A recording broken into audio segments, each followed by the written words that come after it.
Hello dear students, अस्सलाम वालेकुम। उम्मीद करता हूँ कि सब खैरियत से होंगे। Myself Chetan Kumar Mali and welcome to my YouTube channel my teaching academy. तो फिर ठीक है, हम स्टार्ट करते हैं। फर्स्ट चैप्टर हमारे पास इंट्रोडक्शन ऑफ बायोलॉजी। तो इंट्रोडक्शन में introduction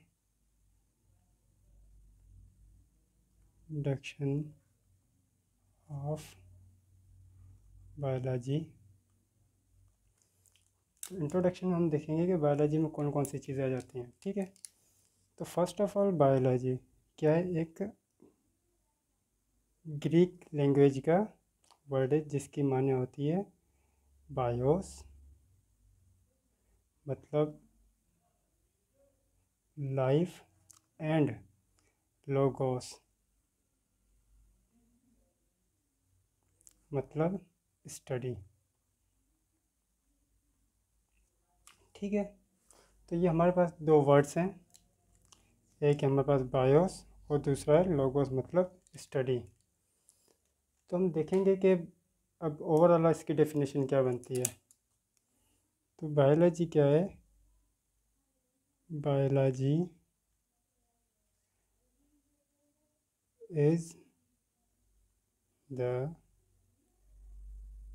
branch of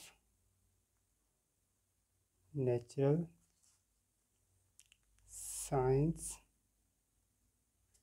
in which we study about life। ठीक है, ये हो गया हमारे पास definition. In which we are study about life या लिविंग थिंग्स। तो इसका मतलब क्या हो गया कि जो बायोलॉजी हमारे पास है वो ग्रीक के दो अल्फाज से मिली हुई है। ठीक है, एक हमारे पास आ गया बायोस मतलब लाइफ, लोगोस मतलब स्टडी। उसके बाद बायोलॉजी जो हमारे पास है वो एक साइंस की मतलब नेचुरल साइंस की क्या है, एक ब्रांच है जिसका मतलब होता है कि लिविंग थिंग्स के बारे में कुछ जानना, लिविंग बॉडी है उनके बारे में स्टडी करना। ठीक हो गया जी। तब हम आ जाते हैं कि जो बायोलॉजी के अंदर there are three main division of biology. क्या? बायोलॉजी के तीन मेन डिवीजन्स है। ठीक है, कौन कौन सी? नंबर 1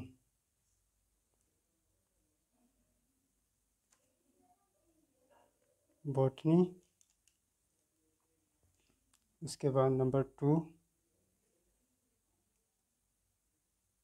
जूलॉजी, नंबर 3 हमारे पास आ जाएगी माइक्रोबायोलॉजी। माइक्रोबायोलॉजी ठीक हो गया जी। अब हम बात करते हैं बॉटनी की। तो बॉटनी क्या है कि बॉटनी के अंदर, ठीक है जी, सबसे पहले हम बात करते हैं बॉटनी की। तो बॉटनी में हम क्या पढ़ लेते हैं कि जितने भी हमारे पास प्लांट्स हैं, ठीक है, प्लांट्स को हम किस में किंगडम प्लांटे में पढ़ते हैं और सब डिवीजन हमारे पास हो जाती है बॉटनी। अब प्लांट्स क्या है कि जिनकी आउटर जो बाउंड्री होती है वो क्या है, सेल वॉल होती है। और क्या कैरेक्टर होते हैं इसमें कि ये autotrophic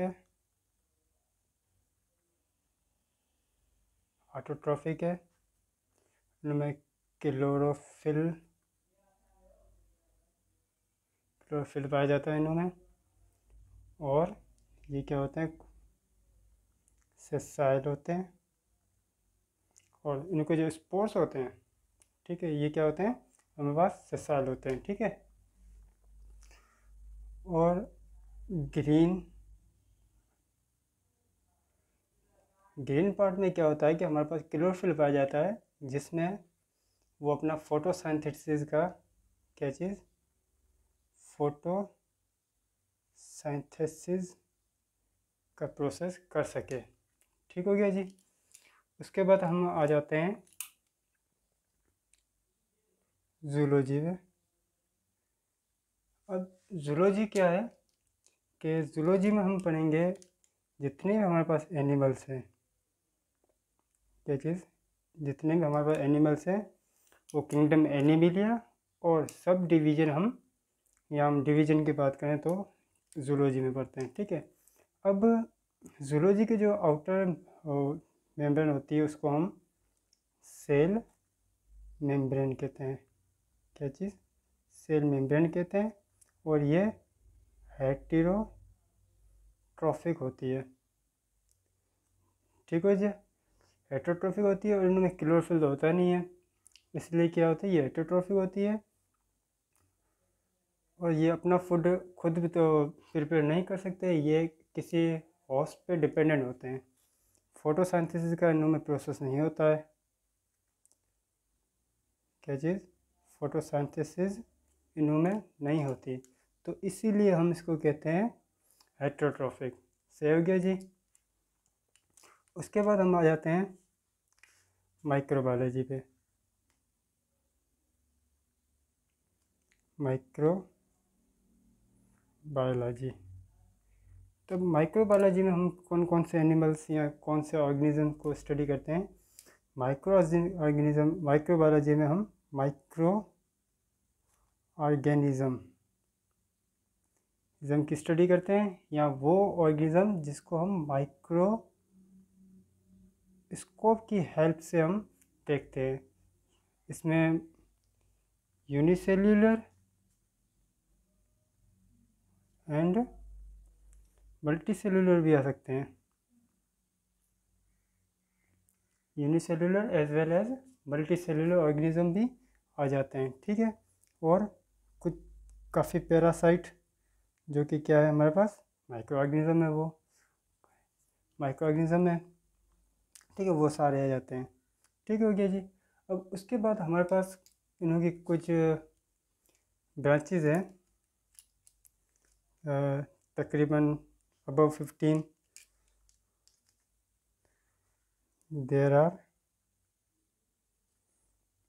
at least 15 branches of biology. ठीक हो गया जी। अब क्या है कि हम जो इनकी की ब्रांचेज है उसको डिस्कस करेंगे। ठीक हो गया जी। तो अगर हम बात करें बॉटनी की, ठीक है, तो बॉटनी जो है हमारे पास क्या है, ग्रीक वर्ड है। ग्रीक में ब्यूटेन, ग्रीक वर्ड में हम ब्यूटेन कहते हैं प्लांट को, ब्यूटेन हम प्लांट को कहते हैं, इसलिए हम इसको बॉटनी का नाम दिया है। और जूलॉजी भी है जो वो हमारे पास ग्रीक वर्ड है। ठीक है, जिसमें क्या बोलते हैं हम, जू, जू मतलब एनिमल। सही हो गया जी। तो अब हम इनों के जो ब्रांचेज हैं उसकी तरफ बढ़ते हैं। ठीक है, तो अगर हम ब्रांचेज की बात करें तो हमारे पास सबसे पहले जो फर्स्ट ब्रांच हमारे पास हम कहेंगे कि कौन सी है, मॉर्फोलॉजी।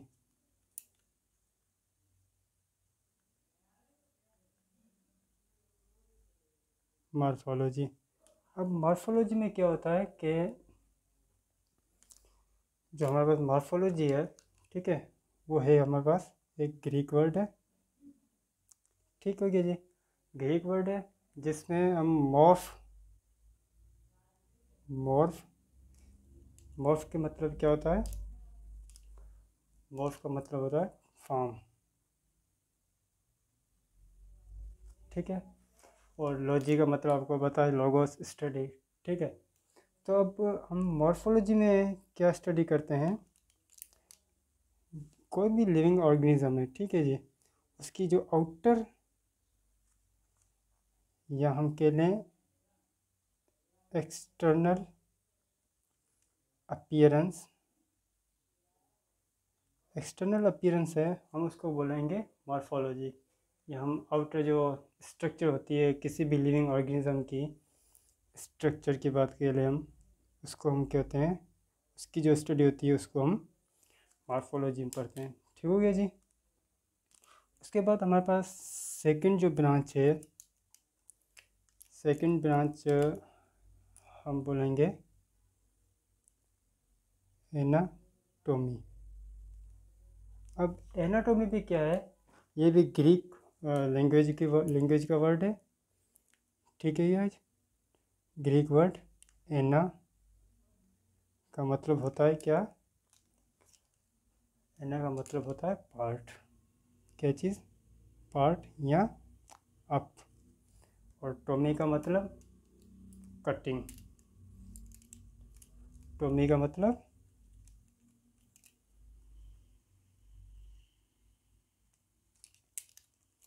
कटिंग। अब जो इसकी जो डेफिनेशन है इसका हम पढ़ेंगे कि एनाटोमी बायोलॉजी की वो ब्रांच है जिसमें हम स्टडी करते हैं कि कोई भी बॉडी का पार्ट हो, या ये कह लो किसी भी लिविंग ऑर्गेनिज्म का पार्ट हो, बॉडी का पार्ट, उसको हम कट करें।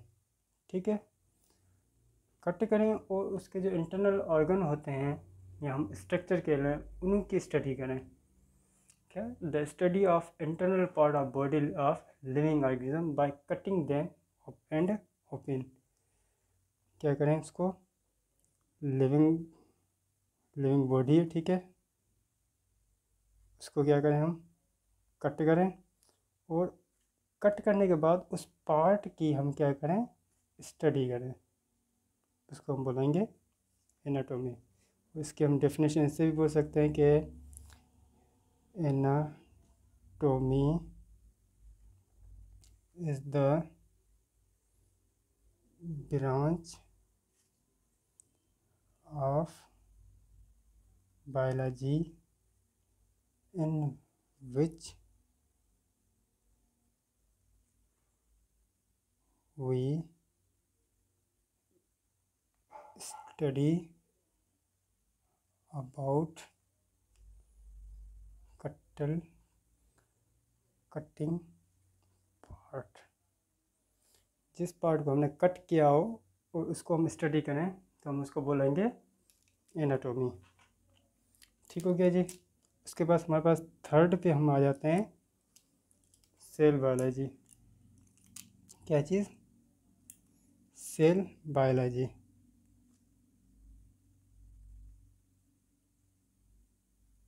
सेल बायोलॉजी, अब सेल बायोलॉजी हमें पता है कि सेल, ठीक है, सेल का मतलब क्या होता है, कंपार्टमेंट। ठीक है, और बायोलॉजी आपको पता है कि लिविंग ऑर्गेनिज्म। ठीक है, तो जो सेल है हमारे पास, सेल एंड इट्स ऑर्गेनल। सही हो गया जी। सेल और उसके अंदर जितने भी ऑर्गेनल्स होते हैं उसकी स्टडी को हम सेल बायोलॉजी में भी कहते हैं।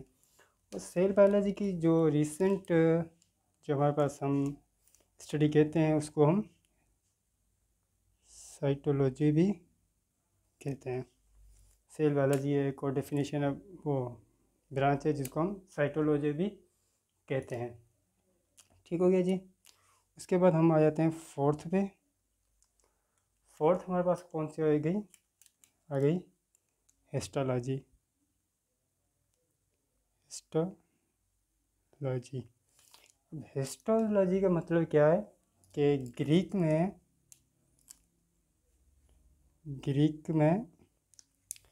हिस्टोस जो है, हमारे पास हिस्टोस जो है उसका मतलब होता है टिश्यू।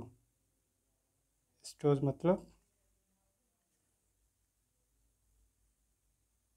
टिश्यू। ठीक है, और लॉजी का मतलब आपको पता है कि स्टडी। तो हम ये कह लें कि the study about tissues is called histology. ठीक हो गया जी। अब हिस्टोलॉजी में हम टिश्यू की तो बात करते हैं। अब टिश्यू कौन से हैं? मे भी वो एनिमल टिश्यू भी हो सकते हैं या प्लांट टिश्यू भी हो सकते हैं। जितने भी हमारे पास टिश्यूज़ हैं उनकी स्टडी को हम हिस्टोलॉजी कहते हैं। ठीक हो गया जी। उसके बाद हमारे पास मॉर्फोलॉजी, नहीं सॉरी फिजियोलॉजी। फिफ्थ में हम क्या पढ़ेंगे एज ए फिजियोलॉजी। ठीक है जी। फिर हम भी बात करते हैं टेक्सोनोमी की। तो टेक्सोनोमी भी क्या है, ग्रीक वर्ड है जिसके टेक्सा मतलब अरेंजमेंट। ठीक है जी। और नोमस, नोमस की मतलब होती है नेम। क्या जी? नेम। अब क्या है कि the study of the rules, arrangement and hierarchy. ठीक हो गया जी। क्या? Branch of biology in which we study about rules,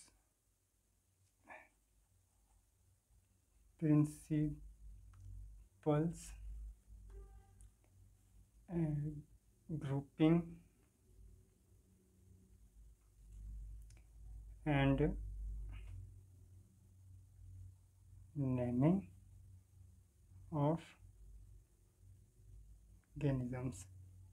ठीक हो गया जी। और जो टेक्सोनोमी है उसमें हम क्या करते हैं कि जो भी हमारे पास ऑर्गेनिजम्स है, ठीक है जी, उसको हम क्या करते हैं कि कुछ रूल्स होते हैं हमारे पास, कुछ प्रिंसिपल्स होते हैं, उनके बेसिस पर ही हम जो भी ऑर्गेनिज्म है उनको नाम देते हैं, उनको एक आइडेंटिफिकेशन देते हैं, तो और उनको एक किसी ग्रुप में रखते हैं, किसी ग्रुप किसी लेवल में रखते हैं, उनकी अरेंजमेंट को हम टेक्सोनोमी कहते हैं। ठीक हो गया जी। अब टेक्सोनोमी के बाद हमारे पास आ जाता है जेनेटिक्स। क्या जी? जेनेटिक्स। अब जेनेटिक्स ग्रीक वर्ड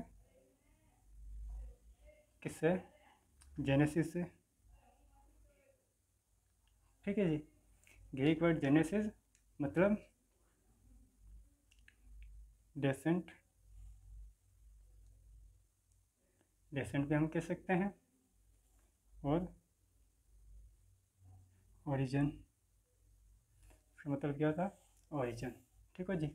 अब इसमें हम क्या करते हैं, the study of heredity material,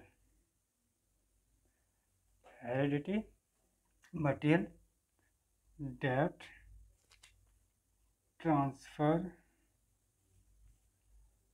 that transferring into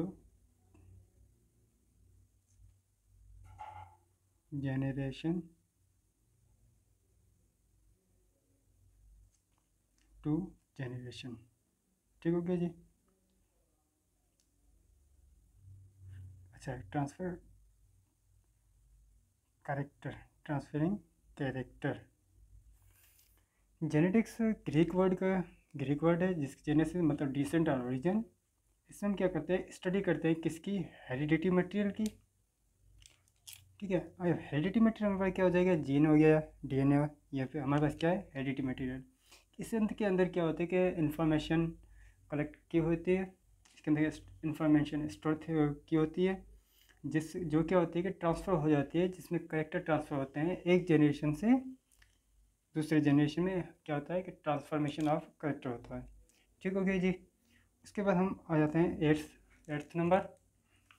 eighth number पर हमारे पास क्या आ गया? डेवलपमेंटल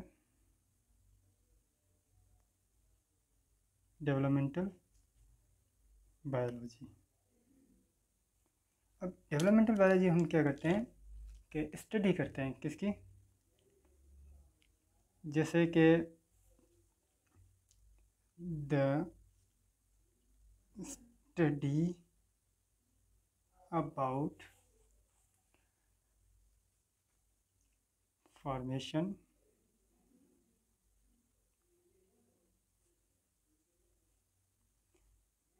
एंड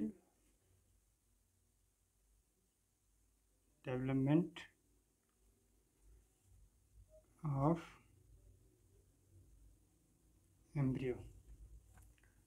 ठीक है जी। इसमें हम क्या करते हैं कि जो भी एक एम्ब्रियो हो वो कैसे बना है, ठीक हो गया, और हम इसको एक और नाम देते हैं एम्ब्रियोलॉजी। ठीक है जी। इसको हम एक दूसरा नाम देते हैं जिसको हम एम्ब्रियोलॉजी भी कहते हैं, डेवलपमेंटल बायोलॉजी और एम्ब्रियोलॉजी, जिसमें क्या होता है कि एम्ब्रियो कैसे डेवलप होता है। ठीक हो गया जी। उसके बाद हम आ जाते हैं दूसरी ब्रांच पे हमारे।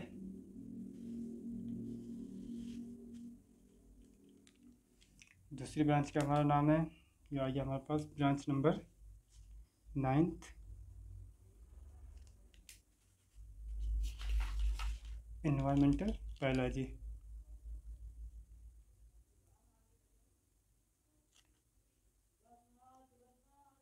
Environmental biology. अब एनवायरमेंटल बायोलॉजी में क्या होता है, the branch of biology in which we study about living and non living material. इसमें क्या होता है कि इन्वायरमेंटल बायोलॉजी से हमें मालूम हो रहा है कि इन्वायरमेंटल बायोलॉजी से हमें मालूम हो रहा है कि ये लिविंग और नॉन लिविंग जो भी मटेरियल्स हैं, ठीक है, उनका आपस में रिलेशन क्या है, इन्वायरमेंट में वो आपस में कैसे अफेक्ट करते हैं। ठीक है, तो हम उसको बोलते हैं इन्वायरमेंटल बायोलॉजी। ठीक है जी। इसके बाद हमारे पास नंबर 10 नंबर हमारे पास आ जाता है पैलेंटोलॉजी।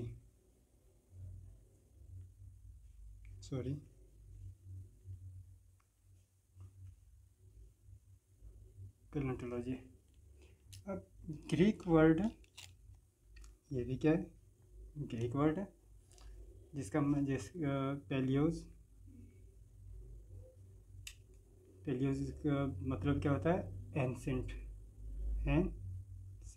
मतलब बहुत ही पुराना, ओल्ड। ठीक है, और ऑन्टोस मतलब बीइंग, और ऑन्टोस मतलब बीइंग। सही हो गया जी। अब हम देखेंगे कि इसमें हम क्या करते हैं। तो पैलेंटोलॉजी द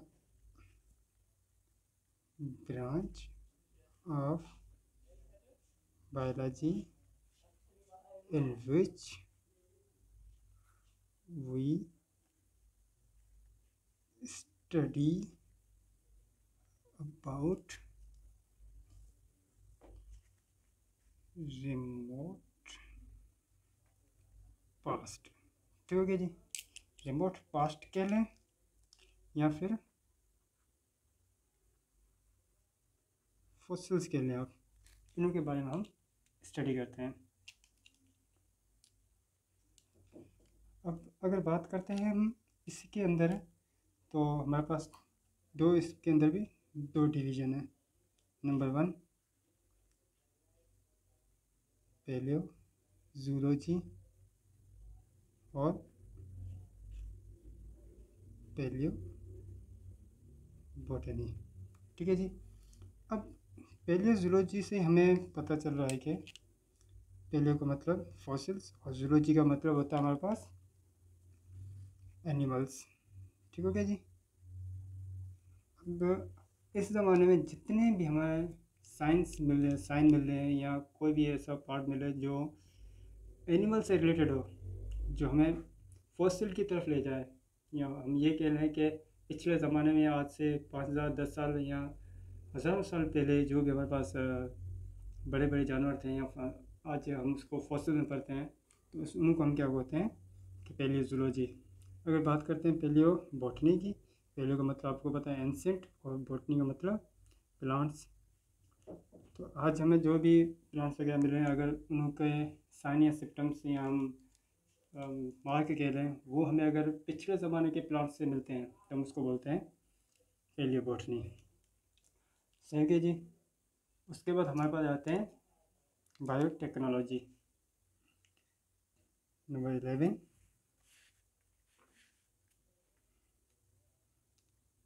बायोटेक्नोलॉजी। अब बायोटेक्नोलॉजी में हम क्या पढ़ते हैं कि जो टेक्निक्स या मैनिपुलेशन, ठीक है जी, मैनिपुलेशन जो हमारे जीन में हो रही हैं, या हमारा जीन कैसे चेंज हो रहा है, ठीक है जी, उसमें कौन सी चेंजिंग आ रही है, या जीन की लोकेशन क्या है, ठीक है जी, उनका करेक्टर क्या है, तो ये हमें कौन बताता है, सारा हमें बताता है कि बायोटेक्नोलॉजी। हम लाइफ के अंदर या लिविंग ऑर्गेनिज्म के अंदर हमारी जो टेक्नोलॉजी है वो इंटरफेयर कैसे करती है, उनके बारे में हम डिस्कस करेंगे, ठीक हो गया जी। The study about techniques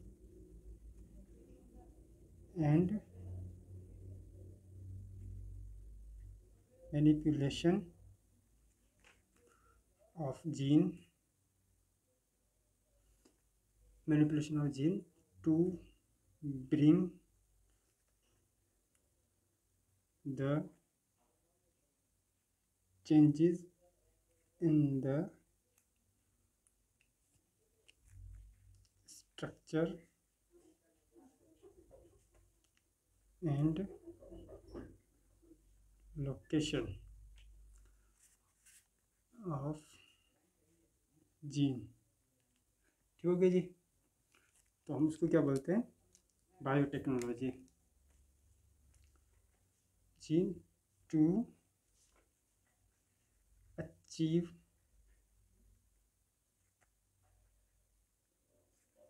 desirable characters is called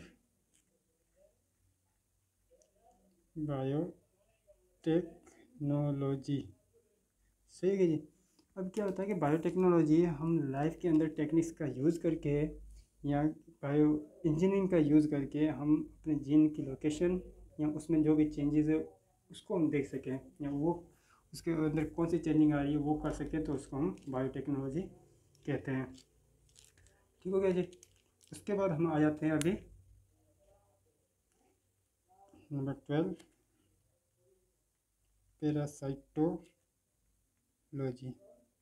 अब पैरासाइटोलॉजी से ही हमें मिल रहा है कि parasite, the study about parasite. सही है जी, जैसे मॉस्किटो। अब ये क्या होते हैं कि ये वो ऑर्गेनिज्म होते हैं जो अपने इन्वायरमेंट से क्या करते हैं, वो अपना फूड अचीव करते हैं, या होस्ट से क्या करते हैं, होस्ट को इन्फेक्ट करके अपना फूड मटेरियल वो कंटेन करते हैं, ठीक हो गया जी। उसके बाद हम आ जाते हैं नंबर 13 की तरफ, माइक्रोबायोलॉजी। ये हमने पहले भी डिस्कस किया है। स्मॉल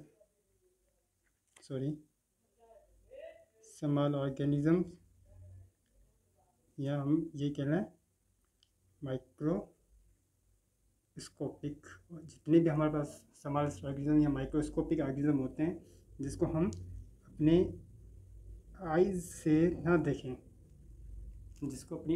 देखें, वो हमारे पास क्या हो जाएंगे, स्मॉलेस्ट ऑर्गेनिज्म या माइक्रोस्कोपिक ऑर्गेनिज्म। उसके बाद हमारे पास आ जाते हैं 14 नंबर पे हमारे पास आ जाती है फार्माकोलॉजी। फार्माकोलॉजी। अब फार्माकोलॉजी में हम क्या करते हैं, ड्रग्स के बारे में, the study about drugs, the study about medicines, ठीक हो गया जी। द स्टडी अबाउट वैक्सीन्स, इनके बारे में हम स्टडी करते हैं। उसके बाद नंबर 15 सोशो बायोलॉजी। अब सोशो बायोलॉजी क्या है कि जो हमारे इन्वायरमेंट में या हमारे इर्द गिर्द जो भी लिविंग ऑर्गेनिज़म हैं, ठीक हो गया जी, लिविंग ऑर्गेनिज़म जितने भी है उनका बिहेवियर के साथ, हम किसी के साथ कैसे रिएक्ट करते हैं, तो हमारा जो इंटरेक्शन होता है लिविंग थिंग्स के साथ या किसी और के साथ कैसा होता है, ठीक है, या लिविंग के बीच में बिटवीन लिविंग थिंग्स कैसा उनका बिहेवियर होता है या वो आपस में कैसे इंटरेक्ट करते हैं, तो उसको हम कहते हैं सोशो बायोलॉजी। ठीक हो गया जी। तो आज का हमारा टॉपिक यहीं ख़त्म हो गया। तो आज हमने बायोलॉजी की ये टॉपिक पढ़े हैं, बायोलॉजी का introduction,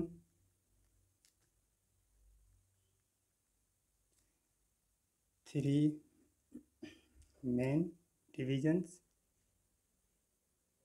and branches of biology. ठीक हो गया जी। आज हमने ये 3 टॉपिक क्लियर किए हैं। तो इंशाल्लाह कल हम एक और वीडियो के साथ आएंगे। तो अपनी दुआ में याद रखिएगा और प्लीज़ हमारे चैनल को सब्सक्राइब करें, लाइक करें, शेयर करें और कमेंट करें कि आज की वीडियो कैसी लगी आपको। तो जल्द मिलेंगे नए लेक्चर के साथ। अल्लाह हाफ़िज़।